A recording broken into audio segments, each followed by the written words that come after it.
Quiero hablarles un poquito acerca de la Pascua que celebramos, la Pascua judía y también la Pascua cristiana.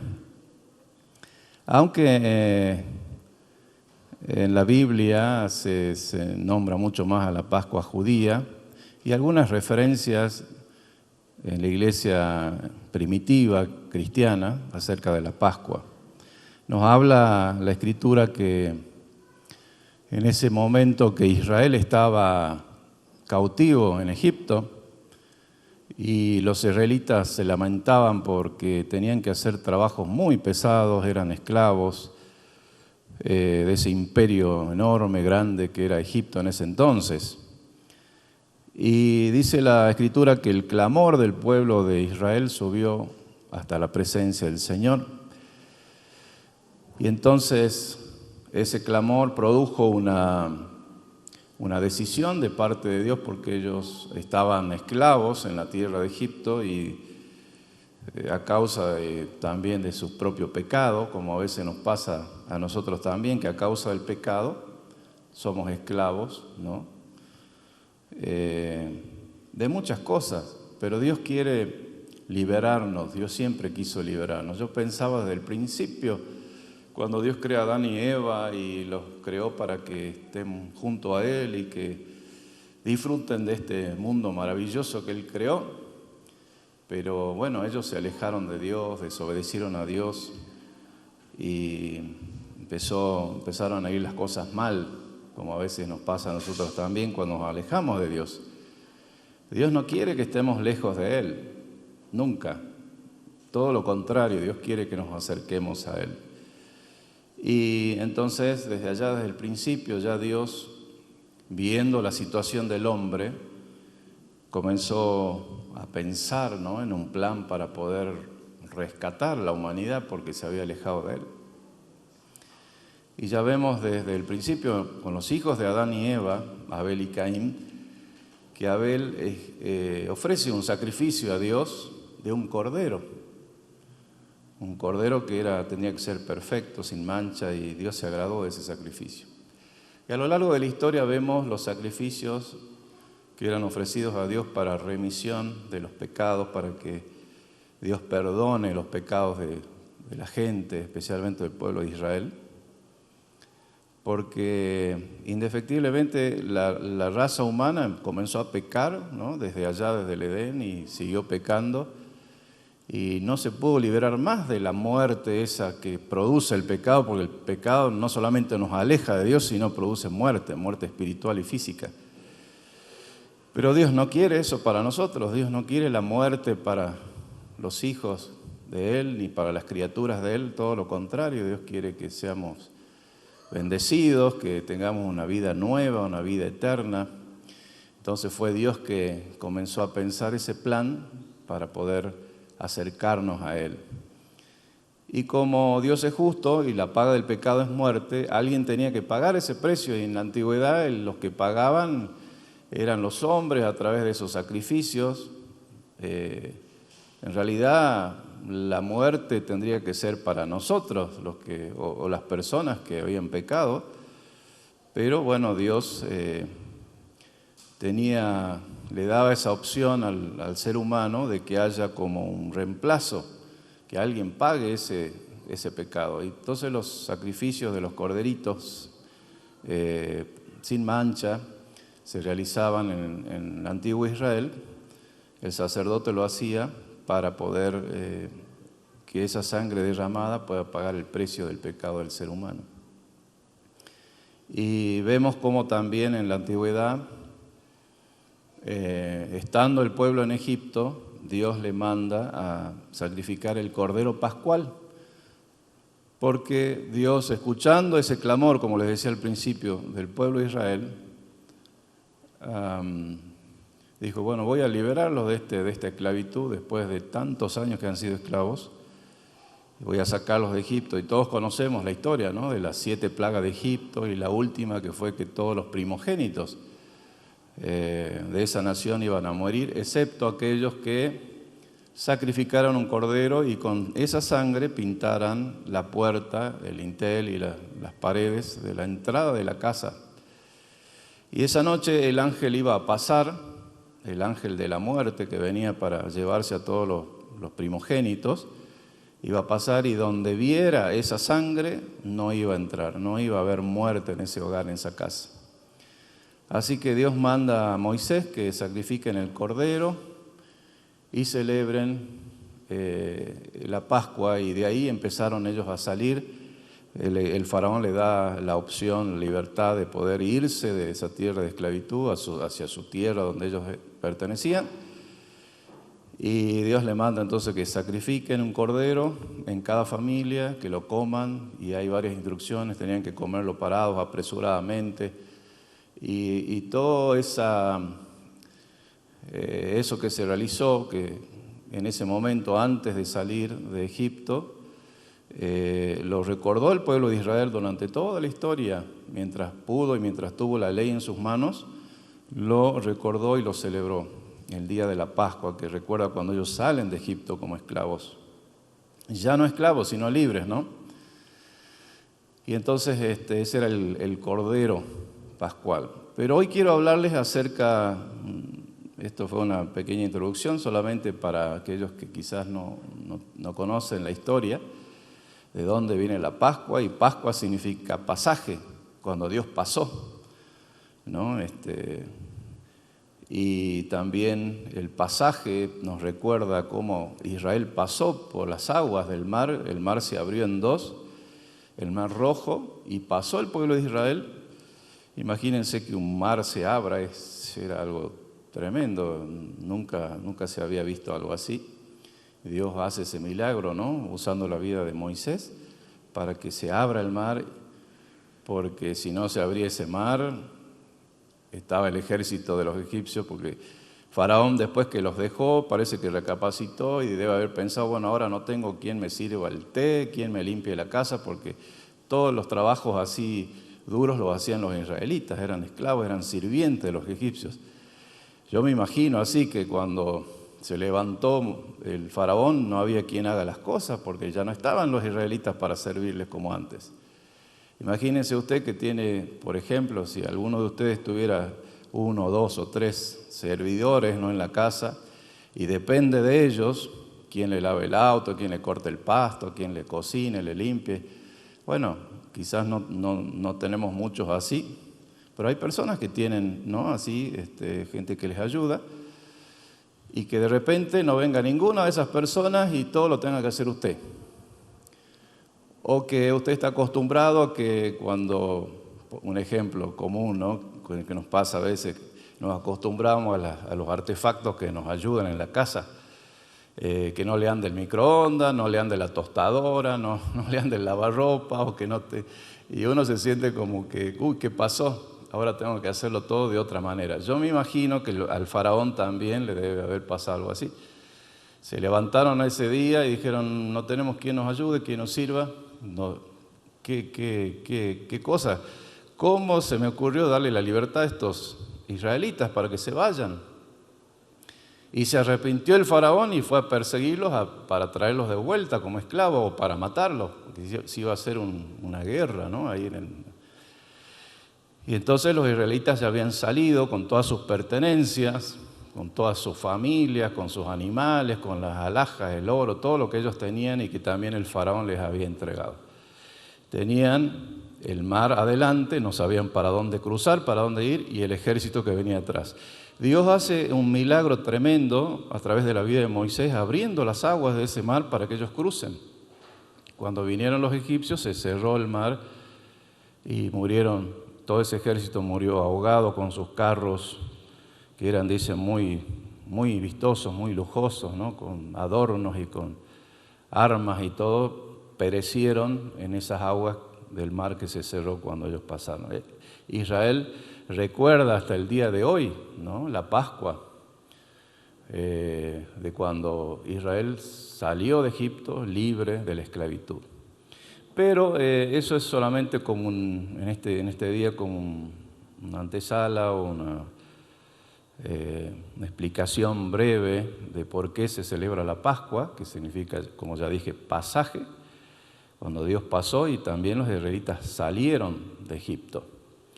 Para nosotros los cristianos la Pascua tiene un significado muy grande también. ¿Por qué? Porque nuestro Señor, Jesucristo, es el Cordero que Dios eligió para quitar el pecado del mundo. Él fue así como antes iban los corderitos, dice, fue como un cordero, calladito, enmudeció, no abrió su boca y Él fue a pagar el precio de nuestro pecado. El Cordero de Dios que quita el pecado del mundo. Y quiero hacer referencia a algunos puntos en esta mañana de cómo es o cómo la Escritura relata esto y ese Cordero Pascual, como no fue elegido por el hombre como antes. Los corderos pascuales los elegían los hombres para hacer los sacrificios, elegían del rebaño al mejor corderito, tenía que ser joven, sano, sin mancha, sin enfermedades, sin nada, y lo elegía el hombre. Pero el Cordero de Dios no es elegido por los hombres, sino elegido por Dios mismo, cuando nos referimos a Jesús. Y de eso hace referencia el Evangelio de Juan, capítulo 1, versos 29 al 34. Y un versículo muy importante para nosotros en este día, y me gustaría que lo podamos leer. El Cordero de Dios, Juan, capítulo 1, verso 29. ¿Tenemos pantalla hoy? ¿Sí? Dice así entonces: el siguiente día vino Juan a Jesús, vio Juan a Jesús que venía a él, ¿no? Y Juan dijo, he aquí el Cordero de Dios que quita el pecado del mundo. Este es aquel de quien yo dije, después de mí viene un varón, el cual es antes de mí, porque era primero que yo. Y ahí cuando dice porque era primero que yo, tiene mucha razón. No solamente primero acá en la tierra, sino Jesús existió siempre. El Verbo existió siempre, en el principio, antes que se creasen todas las cosas. Por Él fueron hechas, dice la Escritura. Así que Jesús existió siempre porque es Dios mismo, pero se encarnó en Jesucristo, en Jesús. Dios se hizo carne en Jesús, en Jesucristo. Dice, porque era primero que yo, y yo no le conocía, mas para que fuese manifestado Israel, por esto vine yo bautizando en agua.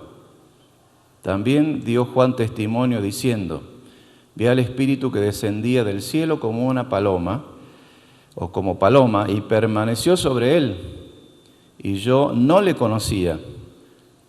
Pero el que me envió a bautizar con agua, aquel me dijo, sobre quien veas descender el Espíritu y que permanece sobre él, ese es el que bautiza con el Espíritu Santo.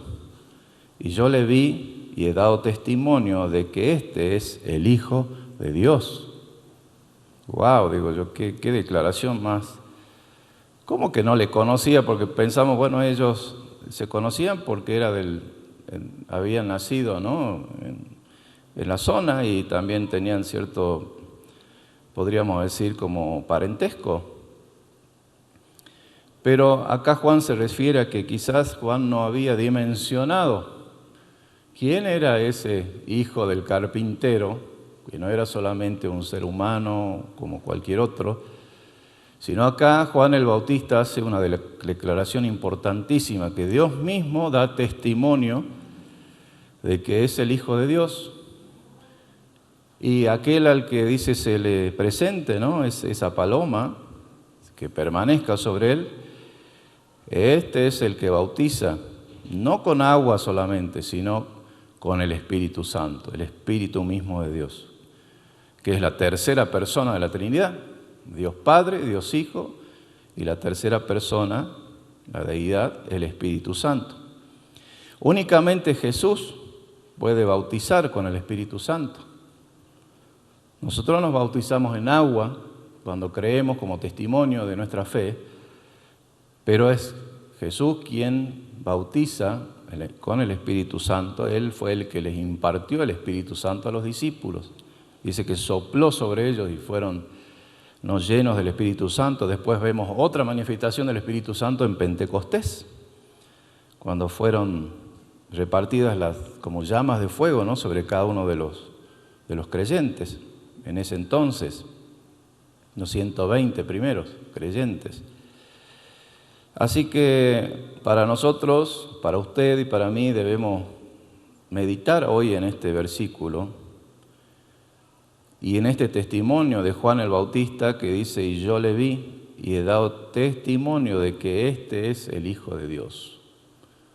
Jesucristo es el Hijo de Dios, el Cordero de Dios. Así que como primer punto podemos decir que este Cordero, el Hijo de Dios, no fue elegido por los hombres, ni Él se autodenominó, sino que Dios mismo lo escogió para que sea el Cordero Pascual, el que no tenía mancha, no tenía pecado, y Él sea el que dé la vida por nuestros pecados.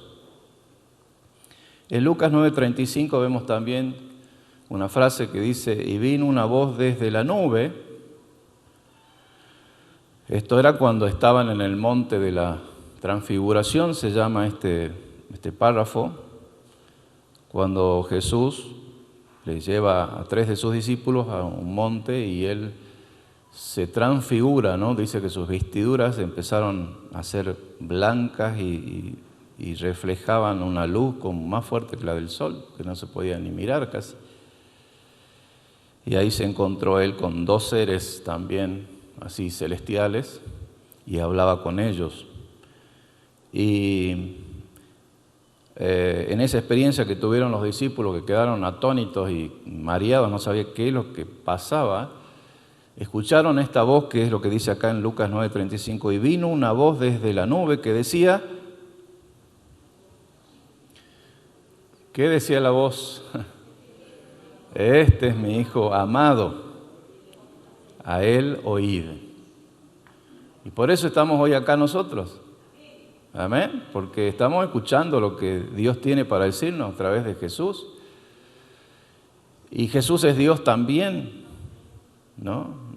No como algunos dicen que fue un profeta como otros, un ser humano, ¿no?, con sus debilidades y sus errores. No, Jesús es el Hijo de Dios, sin mancha, sin pecado. Él fue tentado, pero no cedió a la tentación. Y por eso Dios mismo lo resucitó de entre los muertos. Él cargó con nuestros pecados. Él no cometió pecados, pero Él tuvo que cargar con todos los pecados de la humanidad, desde que comenzó el ser humano y hasta el día de hoy, y hasta que se acabe la humanidad aquí en la tierra. Él llevó nuestros pecados. Solamente tenemos que recibirlo a Él como nuestro Salvador, reconocer que Jesús es el Mesías, el Hijo de Dios, el Cordero de Dios que quita el pecado del mundo, y entonces podemos adquirir la salvación de Jesús y el perdón de los pecados cuando reconocemos y confesamos con nuestra propia boca que Jesús es el Señor. ¿Usted reconoce que Jesús es el Señor? ¿Que es el Hijo de Dios? ¿Que es su Salvador? ¿Que Él llevó sus pecados? Bueno, si todavía hay alguien que no lo ha reconocido, yo lo invito a que lo reconozca en este día y que se haga partícipe de la salvación de Dios para usted, para mí, para todos, porque todos somos pecadores, pero pecadores perdonados por el Señor. Que el Señor nos limpie, nos perdona siempre, y cuando nosotros nos arrepentimos o nos arrepintamos, reconociendo nuestras faltas, nuestros pecados, y cambiemos nuestra manera, ¿no?, de hacer las cosas. Ya no sigamos pecando, sino que nos arrepintamos de eso y cambiemos para poder agradar a Dios. Y si confesamos nuestros pecados, Él es fiel y justo para perdonarnos. Qué importante es confesarle al Señor los pecados. Porque cuando uno se guarda un pecado y no se lo confiesa al Señor, ese pecado va carcomiéndonos por dentro, ¿no? La conciencia, el ser humano se va enfermando porque el pecado trae eso, trae enfermedad, muerte, destrucción. Es muy importante para nosotros y también para los que aún no conocen a Jesús, confiese sus pecados al Señor, pídale perdón y va a ser perdonado, va a ser limpiado de sus pecados. Porque dice así la Escritura, si confesamos nuestros pecados, Él es fiel y es justo. ¿Justo por qué? Porque Él ya hizo un sacrificio por nosotros. Él ya pagó el precio por nosotros. Entonces Él viene a hacer justicia. Nosotros no tenemos que pagar ese precio porque Él ya lo pagó por nosotros. Fuimos justificados por la fe en Jesucristo. La salvación es por la fe. Pero las obras demuestran nuestra fe. Si yo digo que creo en Jesús, pero me ando portando mal y vivo una vida como si no creyera, estoy negando mi fe. Digo de palabras que creo, pero no vivo de acuerdo a la fe que digo que tengo, ¿no? Por eso, para mí es muy simple. Cuando uno dice, bueno, o alguien dice, yo creo en Jesús, pero vive una vida lejos de Jesús, para mí es como igual a no creer en Dios. El que vive una vida de pecado es similar a un incrédulo, al que no cree y que hay mucha gente que no cree en Dios, ¿no? Se llama ateo, que es sin Dios. Y la gente que es atea niega la existencia de Dios y niega la existencia de Jesucristo, por supuesto, como Hijo de Dios. Entonces, si un cristiano dice que cree en Jesucristo, pero no vive como Jesucristo quiere que viva, es igual a un incrédulo, igual a un ateo. Porque la fe se demuestra, ¿no?, en obras. Si yo creo y tengo fe y me he arrepentido, yo voy a procurar vivir como Dios manda, porque reconozco el perdón de Dios y lo que Dios hizo por mí.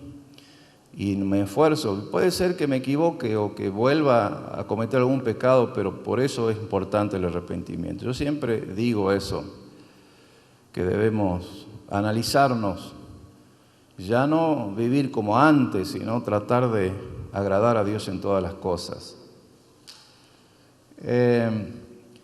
Y el segundo punto, no sé si voy a dar todo, así que no se asusten, no son muchos puntos, pero es un tema amplio, ¿no? El segundo punto es que Jesús, como Hijo de Dios, como Cordero Pascual, fue perfecto, que ya lo he dicho, Él no ha tenido mancha. Y cuando nosotros creemos en Jesús, creemos en el Hijo de Dios que ha sido perfecto. Primera de Pedro dice eso.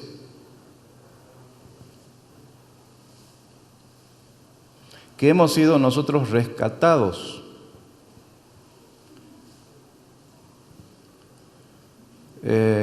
No con cosas humanas o corruptibles, sino con cosas incorruptibles. No hemos sido comprados con dinero o con oro, con plata, que es lo que representa. Bueno, los billetes esos que nosotros usamos no tienen ningún valor. El valor está en otro lado, ¿no? En el banco está el tesoro nacional en oro, generalmente, como muestran en algunas películas, ¿no?, que los bancos tienen su lugar seguro con el oro. El papel no tiene valor, pero representa el valor que está en el banco, el respaldo que tiene un país en oro.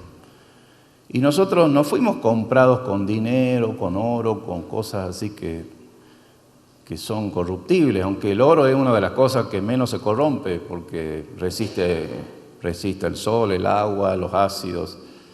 Por eso es valioso, porque resiste mucho y dura mucho.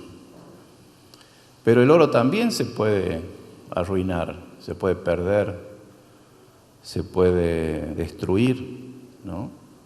O se puede mezclar con otra cosa y al final ya pierde valor. Porque también se puede, digamos, mezclar amalgamar o cómo se llama cuando mezclan los metales.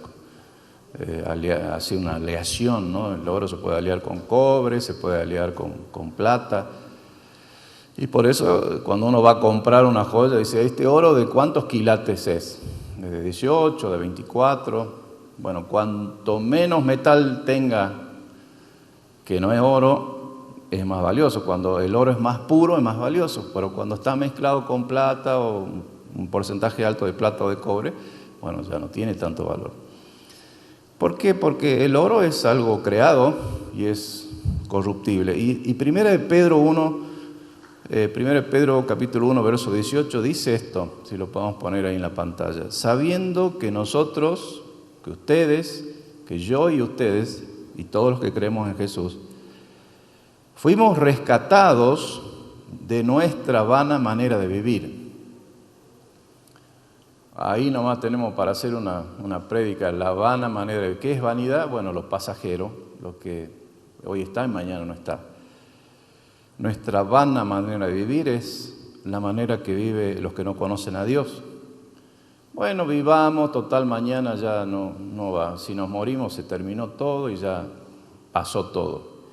Y nosotros creemos que el ser humano no es pasajero. Cuando se muere, quizás la carne es corruptible, pero el espíritu que Dios nos dio sigue. Y el alma, por supuesto, toda nuestra memoria, nuestras emociones, el alma se puede destruir quizás en el infierno, pero el espíritu es como que siempre va a existir, es eterno. A no ser que Dios diga, ¿no?, que ya debe morir el espíritu también, porque también habla de una segunda muerte. Esta primera muerte es la del cuerpo. La segunda muerte ya es la muerte definitiva, ¿no?, que habla la Escritura también, que va a haber un infierno, que va a haber una destrucción de Satanás, de sus ángeles y todos los que sigan a Satanás, el enemigo de Dios. Entonces, volviendo al tema de nuestra vana manera de vivir, nosotros no estamos acá jugando a esta vida porque después ya total vivamos y comamos, o total mañana morimos y terminó todo. No, nosotros continuamos en la eternidad. Usted va a continuar, ¿no? Su espíritu va a seguir más allá.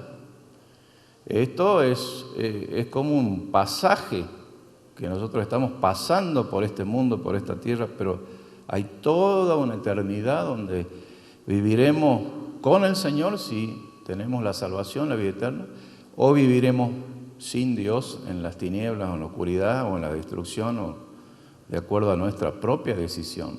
Nosotros decidimos dónde queremos pasar la eternidad. Y yo quiero pasarla con Jesús, usted, con Dios en la luz, con los ángeles del Señor, con todos aquellos que han creído. Ese es mi deseo. Y para eso tenemos que cuidar esa salvación que Dios nos ha dado. No le digo esto para que usted ande con miedo, pero sí que tenga conciencia que debemos cuidar nuestra fe, nuestra salvación, lo que hacemos, porque todo lo que nosotros sembramos acá en la tierra, algunas cosas cosechamos acá en la tierra, pero otras vamos a recibir también recompensa más allá, cuando estemos con el Señor, porque de eso habla también la Escritura. Así que, volviendo al tema, el punto 2 dice que el Cordero que Dios eligió, Jesucristo, fue perfecto, sin mancha. Y dice 1 Pedro 1, 18, le dice, sabiendo que fuisteis rescatados de vuestra manera de vivir. Fuimos rescatados de nuestra... Antes vivíamos como se nos daba la gana. Y a veces también ahora tenemos esa tendencia, ¿no?, de vivir como se nos da la gana, pero no, el cristiano tiene que vivir como Dios quiere, no como a nosotros se nos da la gana. Vivíamos, dice, antes, perdidos, ¿no?, sin Dios, sin conocimiento de Dios, pero hemos sido rescatados de esa vana manera de vivir, la cual recibiste de vuestros padres. Nosotros hemos heredado eso de nuestros padres, que también quizás a veces no conocían al Señor. Hemos sido rescatados no con cosas corruptibles como oro o plata, sino con la sangre preciosa de Cristo. ¿Quiere decir que la sangre preciosa de Cristo es incorruptible? ¿Cómo es eso? Sí. Esa sangre de Cristo hoy en día sigue teniendo poder y sigue teniendo la vida, ¿no? Porque Jesús murió en esa cruz, pero resucitó, Él sigue vivo. Y la sangre de Él también. Y quizás el oro se puede haber perdido, la plata y todas las cosas corruptibles de este mundo se pueden desaparecer o perder, pero la sangre de Jesucristo sigue existiendo y sigue teniendo poder hoy en día. Por eso los milagros. Por eso cuando uno invoca el nombre de Jesucristo, hay poder, porque es un poder, el poder de Dios. El Evangelio es poder de Dios para, ¿no?, salvación, para sanidad. Los milagros no suceden porque uno tiene poder o porque el pastor habla bonito o porque no, o porque el evangelista es especial. No, es porque Jesús resucitó y como Él resucitó tiene vida y esa vida tiene poder para darnos vida a nosotros también. Dice, no con cosas corruptibles como oro o plata, sino con la sangre preciosa de Cristo, como de un cordero sin mancha y sin contaminación. Cuando nosotros aceptamos a Jesucristo, recibimos esa limpieza, esa descontaminación, aún de nuestra sangre, de nuestro cuerpo. Porque todo lo que sucede en nuestro espíritu, en nuestra alma, se traslada a nuestro cuerpo. Y aunque todavía no podemos vencer a la muerte definitivamente, sabemos que un día vamos a vencer a la muerte definitivamente cuando el Señor venga a buscarnos. Vamos a salir, ¿no?, de donde estemos. Dice que va a ser como que van a despertarse, ¿no?, los que han creído en Jesucristo, los que han creído y están durmiendo, los que duermen, dice Pablo, como que diciendo los que han muerto. Él no dice los que han muerto, los que duermen. ¿Por qué duermen? Porque se van a volver a levantar. ¿Y cómo será posible eso? Bueno, así como Jesucristo se levantó entre los muertos, también los que creemos en Él un día seremos levantados de entre los muertos. ¿Usted cree eso? Amén. El día glorioso del Señor. Los muertos en Cristo resucitarán primero y los que quedamos, es decir, los que estén vivos en ese momento que el Señor venga, dice que iremos con Él, ¿no? Él dice, nos recibirá en las nubes. Bueno, hay muchísimo para hablar de esto.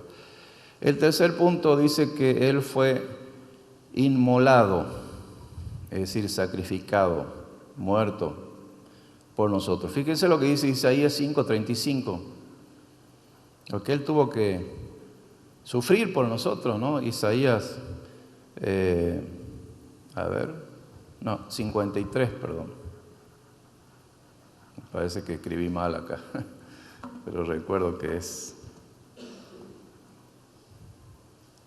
Vamos a buscar, a ver quién lo puede buscar. Sí, porque estos pasajes no son para olvidarse, ¿no? Puede fallar los dedos, pero la memoria no, desde el 4. 53. Vamos a leer desde el verso 5, dice, mas Él herido fue por nuestras rebeliones.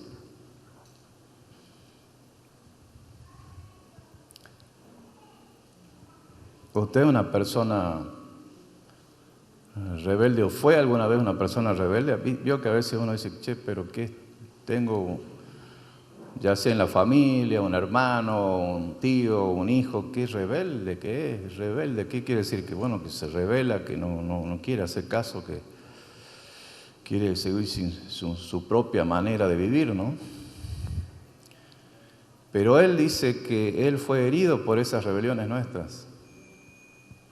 Todos nosotros en alguna forma nos hemos rebelado contra Dios en algún momento porque no nacimos sabiendo las cosas, sino que cuando entendimos que no debíamos vivir como queríamos, sino que debíamos vivir como Dios quiere, ahí se doblegó esa rebelión que teníamos y dijimos, bueno Señor, perdóname, yo ahora quiero vivir como tú dices que tengo que vivir.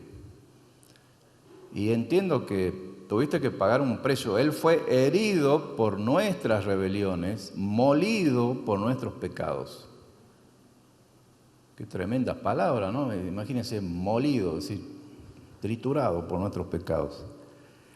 El castigo de nuestra paz, para que nosotros tengamos paz, quiere decir, fue sobre Él. Y por su llaga fuimos nosotros curados. Amén. Por esas heridas en las manos, en la frente, en los pies, en el costado, todos los azotes que recibió, que es tremendo. No sé si ustedes... Bueno, hay una película, ¿no?, que refleja un poco cómo fue esa pasión de Cristo. Tremendo, insoportable. Yo no sé si algún ser humano podría soportar eso, porque cualquiera que lo azoten 2 o 3 veces no dice, no, sí, voy a hacer lo que quiera, pero deja de azotarme, por favor, no quiero sufrir más. Bueno, Jesús enmudeció, no abrió su boca, recibió el castigo, pero no lo recibió porque le gustaba hacer castigo, sino por amor a usted, por amor a mí. Amén. Fue inmolado.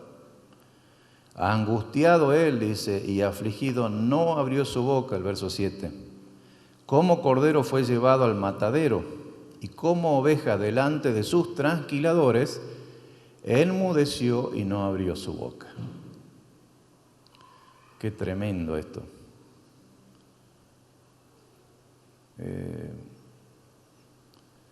Y por eso nosotros tenemos que valorar esto de la Pascua. La Pascua no es un huevito, la Pascua es Cristo, el Salvador del mundo, eso es la Pascua. Recordar que Él pagó ese precio por nosotros y que debemos vivir como es digno de un cristiano, arrepentirnos. Procuren ustedes, así como yo procuro, ¿no? Esfuércense por vivir como es digno de un hijo del Señor, un hijo de Dios. ¿Por qué hijo de Dios? Porque los que creemos en Jesús somos hijos de Dios. Al que cree en Jesucristo, ¿no?, Él le da la potestad, dice, el poder de ser hechos hijos de Dios. Antes éramos hijos del pecado, hijos de Satanás, del mentiroso, porque andábamos en mentiras, en engaños, en cosas feas. Pero ahora somos hijos de Dios. ¿Por qué? Porque Él nos compró a precio de la sangre de su Hijo Jesucristo y porque nos dio, así como a Jesús, la vida eterna, nos dio la herencia de las riquezas que Él tiene en gloria a todos nosotros los que hemos creído. Es tremendo ser hijo de Dios, es una cosa, pero que nosotros todavía no nos podemos o no podemos imaginar o dimensionar el valor que tiene ser hijos de Dios. Simplemente decirle, bueno, todas las cosas que hay en este mundo son de Dios. Dice, mía es la tierra y su plenitud. Dios es dueño de todo y usted es hijo de aquel que es dueño de todo. ¿Qué le parece? Los árboles, el mar, las nubes, los cerros, todo pertenece a Dios porque Él lo creó. Y usted es hijo de Dios. Dueño también coheredero, ¿no? Esa es la herencia que usted va a recibir un día.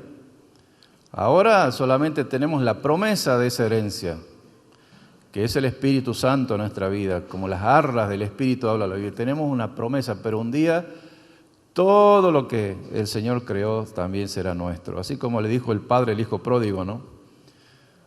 Y también le dijo al hermano del hijo pródigo que estaba enojado ese hermano mayor porque este hijo pródigo había malgastado todo y después vino buscando otra vez, ¿no?, entrar a su casa y dije, pero ¿cómo le haces una fiesta a este que se anduvo malgastando, se anduvo portando mal, anduvo con borrachos, con rameras, Y yo, que estoy acá y que me porto bien, nunca me hiciste una fiesta a mí, dice el hijo mayor. Pero solamente tenías que pedirlo, le dice el papá. Porque todo lo que yo tengo es tuyo. Y a veces no nos damos cuenta de eso, que todo lo que es del Señor es nuestro también. Así que deje de decir que no tiene, que es pobre o que no le alcanza. Usted es un hijo de Dios. Amén. Y nada nos faltará, dice. Amén. El Señor es nuestro pastor y nada nos faltará. Así que pongan en acción esa fe que debe tener. Y si no la tiene, pídale al Señor fe, porque la fe también es un don de Dios, no es nuestro, es un regalo de Dios. Si usted no cree, usted se siente que no tiene, que es pobre, que es desgraciado, diga, Señor, dame fe para creer que tengo, que no soy pobre, que soy rico y que todo lo que es tuyo es mío y nada me va a faltar. Amén. No me va a faltar salud, no me va a faltar para pagar las cuentas, ni para la comida, ni para mis hijos. Nada me va a faltar, porque tú eres mi Señor y tú eres mi Padre. Amén. Y ninguno de los huesos, el cuarto, bueno, quería leerles esto primero antes de ir al cuarto. No sé si va a ser demasiado largo quizás el cuarto para hoy, pero por lo menos terminar con el tercero. Dice 1 Corintios 5:7, es muy importante esto. Me gustaría que nos quedemos con esto en nuestra mente, porque la Pascua tiene que hacer un efecto en nosotros. Cada vez que nosotros recordamos lo que Jesús hizo, eso tiene que producir un efecto en nosotros. De decir, wow, mirá lo que Dios hizo por mí. No puedo despreciar, no puedo seguir viviendo como si no fuera hijo de Dios.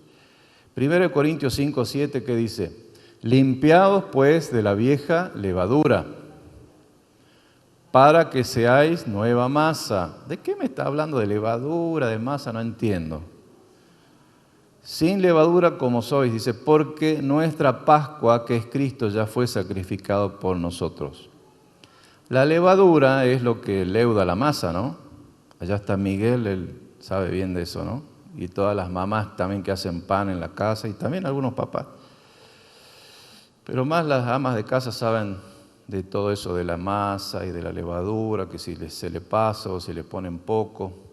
Pero un poquitito de levadura. Acá hace ejemplo de la levadura como lo malo, el pecado, el orgullo, todo lo que contamina, lo que fermenta y contamina, ¿no? Tenemos que limpiarnos de eso. Por eso los panes de la Pascua eran sin levadura, porque eso tenía un sentido.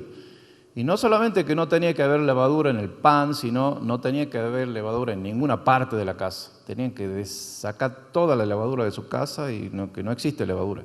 Y hacer esos panes con harina, agua.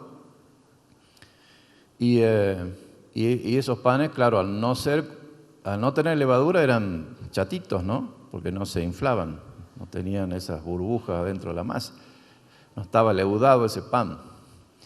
Y acá hace referencia que nosotros, para recordar la Pascua, para participar de la Pascua, tenemos que purificarnos, sacar toda esa levadura, ese orgullo, esas cosas malas, pensamientos malos, falta de perdón, ira, contienda, maledicencia. ¿Qué es maledicencia? Cuando uno dice malas palabras, insulta y maldice y se queja de todo, eso sáquelo de su vocabulario, de su mente y de su corazón. Porque si está en su corazón, cualquier momento, cuando alguien lo agreda o se golpea el dedo o alguien le haga algo que no le gusta, va a salir eso como un volcán de adentro.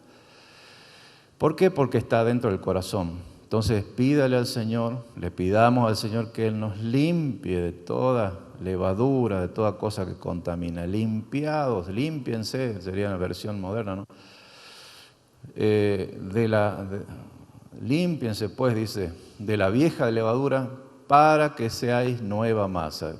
En otras palabras, para que sean nuevas criaturas, nuevos en el Señor, sin contaminación. ¿Qué le parece si hoy le agradecemos al Señor por esta Pascua Quizás usted esté pasando la Pascua más difícil de su vida hoy, no lo sé, puede ser. Pero esta palabra de la Pascua nos recuerda que alguien pagó un precio, Jesús, el Hijo de Dios, pagó un precio por usted y por mí, y que no podemos vivir indiferentes, como una festividad nomás, que bueno, que pasa, mañana ya pasó y ya está, sino que debemos purificarnos porque Jesús, Él pagó el precio, y un día como hoy, dice el primer día de la semana, fueron las mujeres al sepulcro. Acá las hermanas prepararon esta escenografía. ¿Y qué hallaron en el sepulcro donde lo habían puesto a Jesús? Estaba vacío, no había nada, la piedra había sido corrida, esa piedra era enorme, una piedra redonda, dice la escritura acá, que la tenían que correr entre varios hombres porque era muy pesada. La piedra había sido corrida, además la sellaban, ¿no?, para que no la puedan abrir. Había sido corrida y no había nadie. Y cuando entraron, había un ser ahí, ¿no?, un ángel que dijo: ¿a quién están buscando ustedes? ¿A Jesús? No, ¿por qué están buscando entre los muertos al que vive? Jesús ha resucitado. Amén. Y así lo vieron los discípulos, lo vieron las mujeres que fueron al sepulcro, pensaron que era el que cuidaba ahí, ¿no?, el jardinero que cuidaba, y era Jesús. No lo reconocieron. ¿Por qué? Porque Jesús resucitó glorificado, con un cuerpo glorificado. Y así también cuando usted sea glorificado no lo van a conocer muchos.